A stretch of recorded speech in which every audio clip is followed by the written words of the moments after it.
Our special interview guest today is a man who can properly be called a legend in his own time. As co author of some of the greatest musical hits of the American theater, Richard Rodgers is without peer. Mr. Rodgers, it's certainly nice to see you. Very good to see you. The shows and the music of the incomparable Richard Rodgers inevitably find their way to the screen, and the most recent release is the great 20th Century Fox color production of Rodgers and Hammerstein's The Sound of Music. I understand, Mr. Rodgers, that you were especially pleased at some of the photography of the scenes shot on location in Salzburg, Austria. Yes, they're beautiful. And Julie Andrews is great. She always is. Did you personally select her for the starring role? No, I didn't. The studios, whenever we've done pictures where we didn't have autonomy, have always been terribly nice to us and have always called up and said, what do you think of this particular person in this particular part? And in the case of Julie, they did call up and say, how would you like Julie Andrews to play Maria? And obviously the answer was almost a reflex one.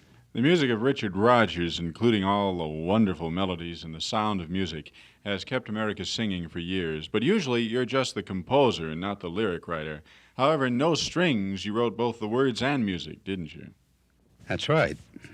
I did that because so soon after Oscar Hammerstein's death, I wasn't prepared to meet a new personality and go to work. And I knew myself moderately well. I'd had some experience writing lyrics. At any rate, I had worked with the two best lyric writers we've ever known, Larry Hart and Oscar Hammerstein. And I thought I would do it because it would be easier for me to work alone than try to adjust to a new individual at that particular point.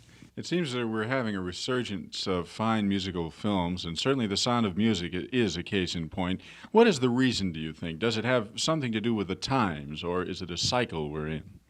I think it's a cyclical thing. I think if The Sound of Music is a popular picture on top of My Fair Lady and Mary Poppins, in a year perhaps, musical pictures may be made less frequently. I'm not sure. I have no crystal ball with me. But it seems to me that over the years, that's the way the business has worked. That it's run in cycles. It's been epidemic.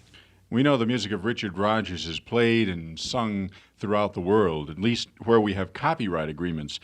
But we were wondering if the Iron Curtain countries would be allowed to play your songs from The Sound of Music, for example. Well, it doesn't matter whether they're allowed to or not. They do it. When Benny Goodman went to Russia for the State Department, he sent me the vocal score, printed the entire score of Oklahoma. And it was printed in two languages, English and Russian. And, of course, you don't participate in the profits from Russia, do you? No profits, no royalty, no nothing. We have no copyright agreement with Russia, as we have under the Geneva Pact with most of the other countries, all the other countries really outside the Iron Curtain. And Russia simply goes ahead and does it. That's fantastic. A man who has written The Sound of Music and literally scores of other theatrical classics must have a word of advice for the aspiring actor or singer who has an eye on Hollywood or Broadway. What would that advice be, Mr. Rodgers? My advice to people who want to act in the theater is the same advice that I would give to people who want to write for the theater, which is to aim low at first. Instead of trying to storm Broadway, to work on the level in which you live. In other words, if you live in a small town in Kansas and you want to be a singer, sing with the church group, sing with the amateur dramatic society, sing with the school group. Even though it's amateur, it is experience, and you learn something out of contact with an audience, no matter how small, no matter how unknowledgeable. And that way you get a beginning. Then you move on from there. You find out. Somebody will tell you whether you have talent or not. But to try to go to New York or Hollywood unprepared and probably not too well equipped financially.